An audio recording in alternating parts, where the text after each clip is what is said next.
السلام علیکم بچوں، کیسے ہیں آپ سب؟ امید کرتی ہوں آپ سب خیریت سے ہوں گے۔ میں ہوں مس ارم انور، میں آپ کو اسلامیات پڑھاؤں گی۔ تو اسلامیات کی بک نکالیں اور اس کا صفحہ نمبر 10 کھولیں۔ ہم شروع کریں گے باب نمبر 2 سے۔ تو کیا ہم آج پڑھیں گے؟ ہم پڑھیں گے ایمانیات اور عبادات، اور ہمارا عنوان ہے توحید کا تعارف۔ توحید کیا ہے؟ توحید ہے اللہ تعالیٰ کو ایک ماننا۔ ہم کلمہ پڑھتے ہیں، سب سے پہلے کلمے میں بھی جو ایمان لایا جاتا ہے، جو سب سے پہلے الفاظ بولے جاتے ہیں وہ ہوتے ہیں لا الہ۔ اس کا مطلب یہ ہے کہ اللہ ایک ہے، اللہ کا کوئی شریک نہیں ہے، اللہ تعالیٰ ایک ہیں، اور ہمیں اس بات پر پکا یقین رکھنا چاہیے۔ مسلمان ہونے کے ناطے سب سے پہلے ہمیں اس بات پر یقین رکھنا چاہیے کہ اللہ ایک ہے، اس کا کوئی شریک نہیں ہے، اور نہ اللہ تعالیٰ کو کسی نے پیدا کیا ہے، اور نہ اللہ تعالیٰ کو کسی نے پیدا کیا ہے، اور نہ ہی اس کی کوئی اولاد ہے۔ توحید کا مطلب ہے اللہ تعالیٰ کو دل سے ایک ماننا اور اس بات کا اقرار کرنا کہ اللہ ایک ہے۔ یہ ساری دنیا اللہ تعالیٰ نے پیدا کی ہے۔ آپ کو پتہ ہے سورج، چاند، ستارے، زمین، آسمان، درخت، پرندے، ہر چیز کس نے بنائی ہے؟ اللہ تعالیٰ نے پیدا کی ہے نا، ہمیں بھی اللہ تعالیٰ نے پیدا کیا ہے۔ تو اللہ تعالیٰ ایک ہے۔ اب اسلام سے پہلے بہت سے لوگ جو ہیں وہ بتوں کی عبادت کرتے تھے۔ جو کفار تھے وہ عبادت کرتے تھے کس کی؟ بتوں کی۔ بت بناتے تھے خود اپنے ہاتھ سے، مختلف قسم کے وہ اس میں چیزیں استعمال کرتے تھے۔ کوئی سونے کے بت ہوتے تھے، چاندی کے بت، لکڑی کے بت، مٹی کے بت بناتے تھے، اور ان بتوں کو خود بنا کے اور خود ہی ان کی عبادت بھی کرتے تھے۔ آپ بتائیں اگر ہم اپنے ہاتھ سے کوئی چیز بنائیں گے مٹی سے، کیا اگر ہم اس کو گرا دیتے ہیں تو وہ چیز گر جائے گی نا، وہ اپنی خود سے حفاظت نہیں کر سکتی ہے، تو ہماری حفاظت کیسے کرے گی؟ پھر جب اللہ تعالیٰ نے حضرت محمد صلی اللہ علیہ وآلہ وسلم کو زمین پر پیدا کیا تو انہوں نے سب لوگوں کو ایک اللہ کی عبادت کی تعلیم دی۔ تو اس بات کا اقرار کرنا اور اس بات کو ماننا کہ اللہ تعالیٰ ایک ہے، اس کے علاوہ کوئی خدا نہیں اور اس کا کوئی شریک نہیں ہے، یہ مسلمان ہونے کی نشانی ہے۔ آج ہم توحید کے بارے میں پڑھائی کریں گے،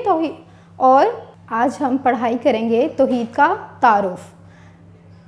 اس کی پڑھائی کرنے سے پہلے میں آپ کو ایک چھوٹی سی کہانی سناتی ہوں۔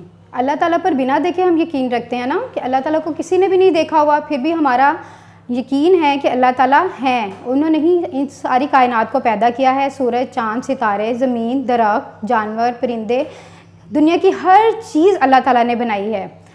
ایک مرتبہ ایک گاؤں میں ایک کسان رہتا تھا، اور وہ روز نماز پڑھتا تھا 5 وقت کی۔ روز نماز پڑھنے کے لیے مسجد میں جایا کرتا تھا۔ ایک دن وہ نماز پڑھ کے مسجد سے واپس آ رہا تھا، اس کو ایک لڑکا نظر آیا۔ اس نے دیکھا کہ لڑکا اکیلا کھڑا ہے، وہ لڑکے کے پاس گیا اور اس سے پوچھا کہ کھانا کھلاؤں آپ کو اور آپ کے رہنے کا بندوبست کروں؟ لڑکے نے کہا ٹھیک ہے۔ وہ لڑکا اس کسان کے ساتھ گھر چلا گیا۔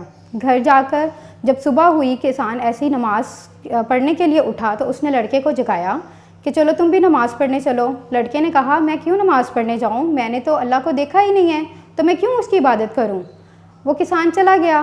دوسرے دن ایسا ہوا کہ وہ لڑکا اور کسان کہیں جا رہے تھے۔ راستے میں لڑکے کو چیتے کے پاؤں کے نشان نظر آئے۔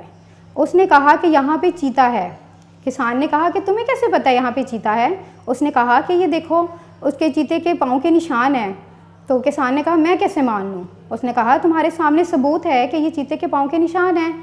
تو کسان نے کہا اب تمہیں چیتے کے پاؤں کے نشان سے یقین تو ہو رہا ہے کہ یہاں پہ چیتا ہے، ایسے ہی کبھی تم نے سوچا ہے کہ یہ سورج، چاند، ستارے، زمین کس نے بنائے ہیں؟ اس کو بھی تو کسی نے بنایا ہے، اور اس کو بنانے والا ایک ہے، اور وہ ہے اللہ تعالیٰ۔ اس لڑکے کو پھر احساس ہوا کہ واقعی میں یہ تو میں نے کبھی سوچا ہی نہیں۔ اس بات کو سن کر وہ لڑکا ایمان لے آیا اور اس نے بھی نماز پڑھنی شروع کر دی 5 وقت کی۔ تو اس لیے ہم اللہ تعالیٰ کو دیکھے بغیر اس پر یقین رکھتے ہیں کہ اللہ تعالیٰ ایک ہے، اور ہمیں اور دنیا کی ہر چیز کو اللہ تعالیٰ نے پیدا کیا ہے۔ اب ہم اپنی پڑھائی کی طرف چلتے ہیں۔ تو کتاب کا صفحہ نمبر 10 کھولیں۔ اب ہم اپنی پڑھائی شروع کرتے ہیں۔ باب 2 صفحہ نمبر 10، ایمانیات، اور اس کا پہلا عنوان ہے توحید کا تعارف۔ جیسا کہ میں نے آپ کو بتایا ہے، توحید کا مطلب ہوتا ہے اللہ تعالیٰ کو دل سے ایک ماننا اور اس بات پر پکا یقین رکھنا کہ اللہ ایک ہے، اور یہ تمام کائنات اور کائنات کی سب چیزیں اللہ تعالیٰ نے پیدا کی ہیں۔ اس سبق کے آخر میں آپ لوگ اس قابل ہو جائیں گے کہ آپ کو اللہ تعالیٰ کی وحدانیت پر ایمان اور اس پر یقین رکھ سکیں، یہ سمجھ سکیں گے، اور اللہ تعالیٰ ہی تمام کائنات کا خالق ہے۔ اور یہ بات بھی سمجھ لیں کہ تمام دنیا کی تمام چیزیں، انسان، چرند پرند، درخت، پودے، پھول، سورج، چاند، ستارے، سب چیزیں اللہ تعالیٰ نے ہی پیدا کی ہیں۔ اور اللہ تعالیٰ کی تمام نعمتوں پر ہمیں اللہ تعالیٰ کا شکر ادا کرنا چاہیے۔ اللہ تعالیٰ ایک ہے، اللہ تعالیٰ ایک ہے۔ پڑھیں، اللہ تعالیٰ ایک ہے۔ اور ہمیں اللہ تعالیٰ کی تمام نعمتوں کا کیسے شکر ادا کرنا چاہیے؟ اللہ تعالیٰ کا شکر ادا کرنے کے لیے کہنا چاہیے الحمدللہ۔ کیا کہنا چاہیے؟ الحمدللہ۔ اب صفحہ نمبر 11 پہ چلیں۔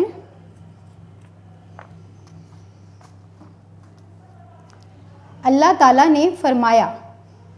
اللہ تعالیٰ کیسے فرماتے ہیں؟ اللہ تعالیٰ قرآن پاک کے ذریعے ہم کلام ہوتے ہیں۔ قرآن پاک کی جو بھی آیات نازل ہوئی ہوئی ہیں وہ اللہ تعالیٰ نے ہی نازل کی ہیں، اور ہمارے نبی حضرت محمد صلی اللہ علیہ وآلہ وسلم پر قرآن پاک اتارا گیا تھا، اور انہوں نے ہم سب کو اللہ تعالیٰ کی تعلیمات دی ہیں۔ قرآن پاک میں جو کچھ بھی لکھا ہوا ہے وہ اللہ تعالیٰ کے ارشادات ہیں۔ کیا لکھا ہوا ہے؟ قُلْ هُوَ اللَّهُ أَحَدٌ۔ یہ سورۃ الاخلاص کی آیت ہے۔ اس کا مطلب ہے کہو کہ وہ ذات پاک جس کا نام اللہ ہے ایک ہے۔ قرآن پاک کی اس صورت میں یہ بتایا گیا ہے کہ اللہ تعالیٰ ایک ہے، اس کا کوئی شریک نہیں ہے، نہ وہ کسی کا باپ ہے اور نہ اس کا کوئی بیٹا ہے، اور اس کا کوئی ہمسر نہیں ہے۔ ہمسر کا مطلب ہے کہ اللہ تعالیٰ صرف اکیلا ہے جو اس کائنات کو چلا رہا ہے، اللہ تعالیٰ کے علاوہ اور کوئی خدا نہیں ہے۔ تو اس بات پر پکا یقین کرنا چاہیے کہ اللہ ایک ہے۔ اللہ تعالیٰ نے ہم سب کو پیدا کیا ہے۔ اللہ تعالیٰ نے ہم سب کو پیدا کیا ہے۔ ہم سب کو کس نے پیدا کیا ہے؟ ہم سب کو اللہ تعالیٰ نے پیدا کیا ہے۔ اللہ تعالیٰ نے انسان کو کیسے پیدا کیا ہے؟ مٹی کے ذریعے بنایا اللہ تعالیٰ نے انسان کو۔ سب چیزیں اللہ تعالیٰ نے بنائی ہیں۔ اس کائنات کی ہر چیز، زمین، سورج، چاند، ستارے، درخت، ہر چیز جو ہے وہ اللہ تعالیٰ نے بنائی ہے، اور اللہ تعالیٰ کی ہی مرضی کے مطابق ہر چیز جو ہے وہ چلتی ہے۔ جیسے کہ آپ کو پتہ ہے سورج اپنے ٹائم پہ نکلتا ہے، ٹائم پہ غروب ہوتا ہے، چاند بھی اور ستارے بھی رات کے ٹائم نکلتے ہیں نا، تو یہ سب کون چلا رہا ہے؟ اللہ تعالیٰ۔ اللہ تعالیٰ کے حکم سے ہی کائنات کی ہر چیز حرکت کرتی ہے۔ یہ زمین، سورج، چاند، ستارے، درخت، جانور اور پرندے سب اسی نے بنائے ہیں۔ دوبارہ پڑھیں گے۔ زمین، سورج، چاند، ستارے، درخت، جانور اور پرندے سب اسی نے بنائے ہیں۔ کس نے بنائے ہیں؟ اللہ تعالیٰ نے بنائے ہیں۔ ہمیں ہاتھ، پاؤں، آنکھیں، ناک، کان اور زبان اللہ تعالیٰ نے عطا کیے ہیں۔ جب اللہ تعالیٰ نے ہمیں بنایا ہے، اللہ تعالیٰ نے پیدا کیا ہے، تو ہمارے سارے جو ہیں ہاتھ، پاؤں، آنکھیں، ناک، کان سب اللہ تعالیٰ نے ہی عطا کیے ہیں۔ آنکھوں سے ہم دیکھ سکتے ہیں، پاؤں سے ہم چل سکتے ہیں، ہاتھ سے ہم اپنے سارے کام کرتے ہیں، اور کانوں سے سنتے ہیں، اور زبان سے بولتے ہیں۔ کتنی نعمتیں اللہ تعالیٰ نے عطا کی ہیں نا ہمیں، تو ان ساری نعمتوں پہ ہمیں اللہ تعالیٰ کا شکر ادا کرنا چاہیے نا۔ تمام نعمتوں پر ہمیں اللہ تعالیٰ کا شکر ادا کرنا چاہیے۔ تمام نعمتوں پر ہمیں اللہ تعالیٰ کا شکر ادا کرنا چاہیے۔ کیا کرنا چاہیے ہمیں؟ اللہ تعالیٰ کا شکر ادا کرنا چاہیے کہ اللہ تعالیٰ نے ہمیں اتنی نعمتیں عطا کی ہیں، کھانے پینے کے لیے بھی ہمیں مزے کی چیزیں دی ہیں، رہنے کے لیے گھر دیا ہے، اور آنکھیں، پاؤں، ناک، کان تمام چیزیں عطا کی ہیں۔ اور سورج اللہ تعالیٰ کی بہت بڑی نعمت ہے۔ سورج کی وجہ سے ہمیں روشنی ملتی ہے، دن کا ٹائم ہوتا ہے، اور ہمیں کس سے روشنی ملتی ہے؟ سورج سے روشنی، اور سردیوں میں اس سے ہمیں حرارت بھی ملتی ہے، تو روشنی سے ہم دیکھ سکتے ہیں اور اپنے تمام کام کرتے ہیں۔ اب ہم اس سبق کی مشق کریں گے جو کہ صفحہ نمبر 12 پہ ہے۔ اس مشق کا پہلا سوال ہے خالی جگہ پر کریں۔ کیا کرنا ہے ہم نے؟ ہمارے پاس یہ خالی جگہ دی ہوئی ہے اور اس کو ہم نے یہ الفاظ دیے ہوئے ہیں، ان میں سے الفاظ لینے ہیں اور اس خالی جگہ میں لکھنے ہیں۔ پہلا ہے اللہ تعالیٰ ڈیش ہے۔ کیا ہے؟ اللہ تعالیٰ ڈیش ہے۔ اس خالی جگہ میں کیا آئے گا؟ ایک، شکر یا اللہ تعالیٰ؟ اللہ تعالیٰ ایک ہے۔ کیا آئے گا؟ اللہ تعالیٰ ایک ہے، تو اس میں ہم لکھیں گے ایک۔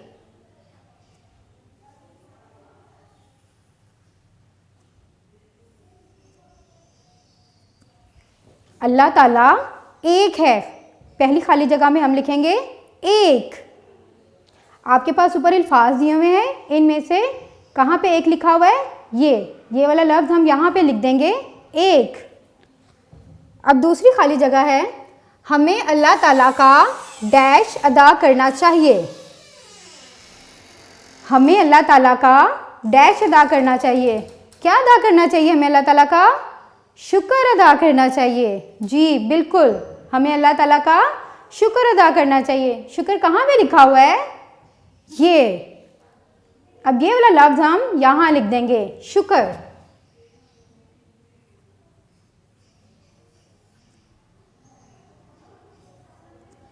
ہمیں اللہ تعالیٰ کا شکر ادا کرنا چاہیے۔ آپ کو پتہ ہے اللہ تعالیٰ کا شکر ادا کرنے سے اللہ تعالیٰ بہت خوش ہوتے ہیں اور زیادہ عطا کرتے ہیں، اس لیے ہمیں اللہ تعالیٰ کا شکر ادا کرنا چاہیے۔ اگر آپ کو اور زیادہ چاہیے تو اللہ تعالیٰ کہتے ہیں جتنا میرا شکر ادا کرو گے میں اتنا ہی زیادہ عطا کروں گا آپ کو، اس لیے ہمیں ہر چیز کے لیے اللہ تعالیٰ کا شکر ادا کرنا چاہیے۔ سب چیزیں ڈیش نے بنائی ہیں۔ یہ سب چیزیں زمین، سورج، آسمان، حتیٰ کہ ہمیں انسانوں کو بھی کس نے بنایا ہے؟ اللہ تعالیٰ نے۔ کس نے بنایا ہے؟ اللہ تعالیٰ نے۔ تو یہاں پہ ہم کیا لکھیں گے؟ اللہ تعالیٰ۔ سب چیزیں اللہ تعالیٰ نے بنائی ہیں۔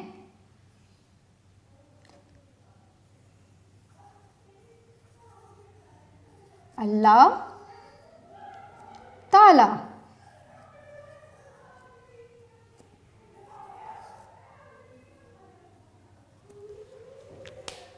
ایک بار دوبارہ سے پڑھ لیتے ہیں۔ اللہ تعالیٰ ایک ہے۔ کیا ہم نے خالی جگہ میں لکھا ہے؟ ایک۔ دوسری ہے ہمیں اللہ تعالیٰ کا شکر ادا کرنا چاہیے۔ ہمیں اللہ تعالیٰ کا کیا کرنا چاہیے؟ شکر ادا کرنا چاہیے، تو اس خالی جگہ میں ہم نے کیا لکھا ہے؟ شکر۔ تیسری ہے سب چیزیں ڈیش نے بنائی ہیں۔ سب چیزیں کس نے بنائی ہیں؟ سب چیزیں اللہ تعالیٰ نے بنائی ہیں۔ تو بچوں ہمیں ہر حال میں اللہ تعالیٰ کا شکر ادا کرنا چاہیے۔ کبھی یہ نہیں سوچنا چاہیے کہ اس کے پاس یہ چیز ہے اور میرے پاس یہ نہیں ہے۔ آپ کو اللہ تعالیٰ نے اگر ہر چیز عطا کی ہے، آنکھیں ہیں، پاؤں، ناک، ہاتھ، تو آپ کو اللہ تعالیٰ کا بہت شکر ادا کرنا چاہیے کہ آپ کے پاس ہر چیز ہے۔ تو اس کے علاوہ کھانے پینے کے لیے، رہنے کے لیے آپ کو کبھی بھی کسی دوسرے کے ساتھ کمپیئر نہیں کرنا چاہیے۔ یہ سوچنا چاہیے کہ اللہ تعالیٰ نے ہمیں عطا کیا ہے اور بہت زیادہ اللہ تعالیٰ عطا کریں گے شکر ادا کرنے سے، اس لیے ہمیں ہر حال میں اللہ تعالیٰ کا شکر ادا کرنا چاہیے۔ امید کرتی ہوں آپ کو یہ سمجھ آ گئی ہوگی۔ آپ گھر میں رہیں، پڑھائی اپنی جاری رکھیں آن لائن کلاسز کے تھرو، اور اللہ سب کو اپنی حفاظت میں رکھے۔ Thank you.